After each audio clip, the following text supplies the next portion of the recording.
Jean-Marc Delvaux est technicien de maintenance. Il apprécie son travail. Autonomie, initiative, plein air, à ses yeux, autant d'avantages de ce métier. Évidemment, parfois, de l'initiative, il en fallait, et pas qu'un peu. Les architectes étaient sûrement des gars très forts, mais pour ce qui est de prévoir les accès pour la maintenance, il y aurait à dire.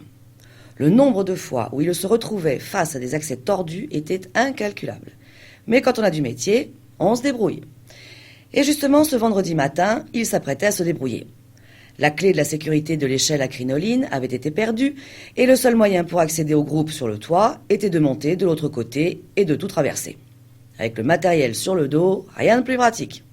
Enfin, quand faut y aller, le directeur de site lui avait précisé qu'il n'y avait pas de garde-corps là-haut, mais une ligne de vie qu'il fallait prendre harnais et longe. Oui, oui, répondit Jean-Marc en les cherchant dans son camion. Jean-Marc estima la distance à parcourir, finalement moins longue qu'il ne le pensait.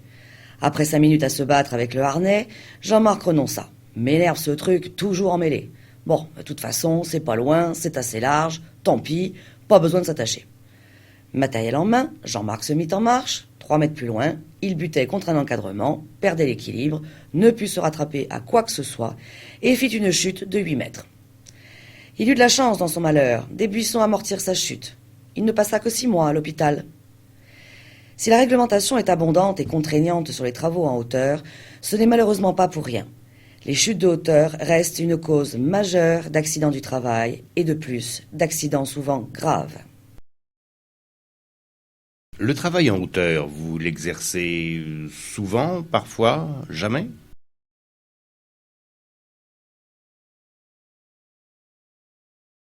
La réglementation du travail en hauteur est riche et précise. En gros, la philosophie générale est la suivante. Tout faire pour éviter d'avoir à travailler en hauteur. Si c'est techniquement impossible, on prévoira des installations permanentes, type escalier, passerelle, garde-corps, plateforme, etc. Si c'est techniquement impossible, on utilisera des équipements temporaires, type échafaudage, PIR, filet, plateforme, PEMP et autres nacelles. Et si c'est techniquement impossible, on utilisera des équipements de protection individuelle, type harnais, système d'arrêt de chute ou de restriction d'accès. Bref, une panoplie d'équipements ayant chacun leurs exigences et leur mode d'utilisation. La réglementation du travail en hauteur, vous diriez que vous la connaissez de pas du tout à parfaitement.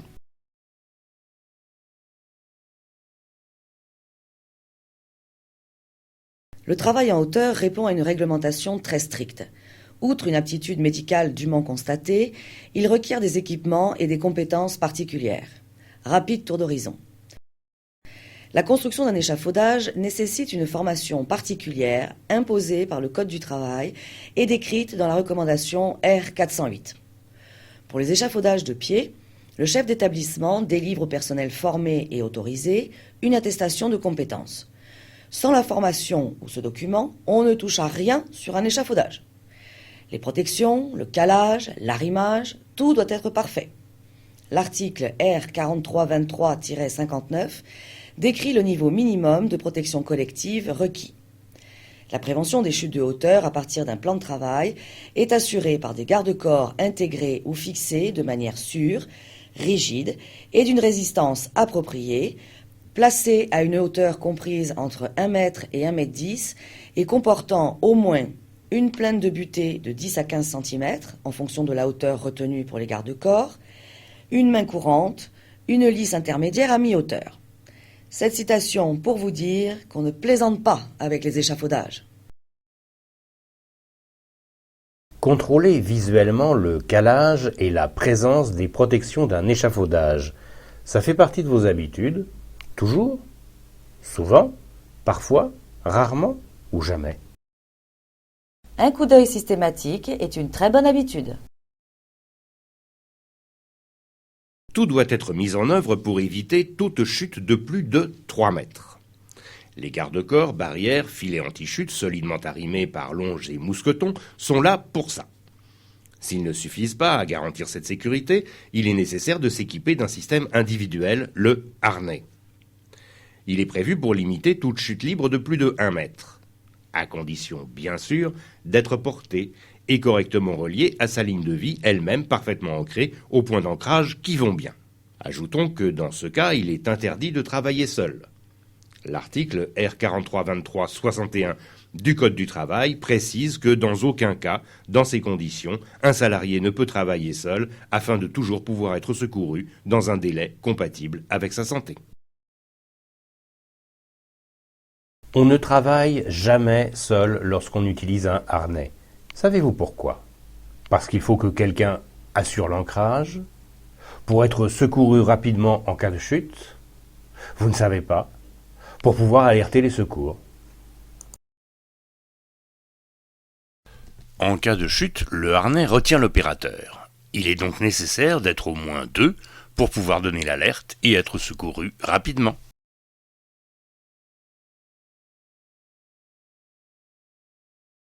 Attardons-nous un instant sur le harnais, système de retenue et leurs accessoires. Les harnais anti-chute, conformes à la norme NF-EN 361, sont faits pour maintenir la personne en position verticale en cas de chute et pour répartir au mieux les efforts lors de l'arrêt de la chute.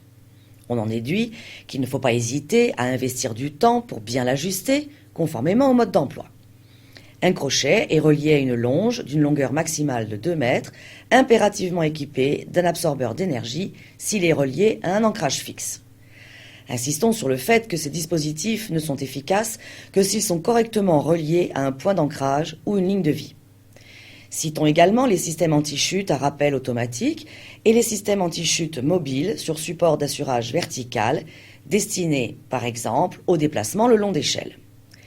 Terminons en précisant que les systèmes dits de retenue ne sont pas des systèmes capables d'arrêter une chute, mais des systèmes destinés à empêcher l'opérateur d'approcher d'une zone où la chute est possible, à ne pas confondre.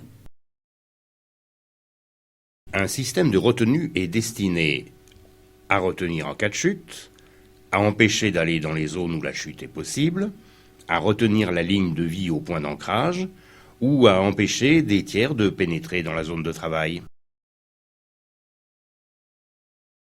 Un système de retenue est destiné à empêcher l'opérateur d'aller dans les zones où la chute est possible. Il n'est pas prévu pour amortir une chute, simplement une sorte de laisse.